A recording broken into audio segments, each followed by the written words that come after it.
Welcome to Sweet Life Beat Life. We hope this video helps. In this video, I will explain how to fix a PS5 not showing on your TV. First, check that all HDMI cables are firmly plugged into your console and television. Make sure your TV is on the correct HDMI input, often labeled with a number. For example, HDMI 1 or HDMI 2. If that doesn't work, unplug both the PS5 and your TV from power for about 60 seconds, then plug them back in and try again. Sometimes, the issue lies with a faulty HDMI port or an inadequate cable.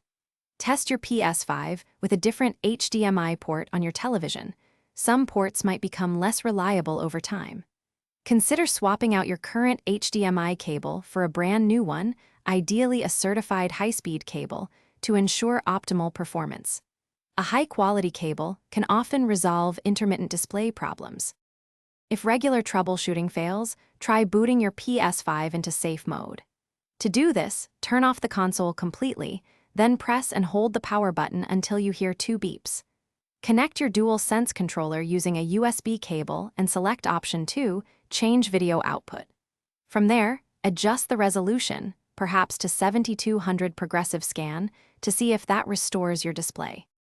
When all previous steps prove unsuccessful, test your PS5 on a completely different television set. This helps confirm if the problem is with your console or your original TV.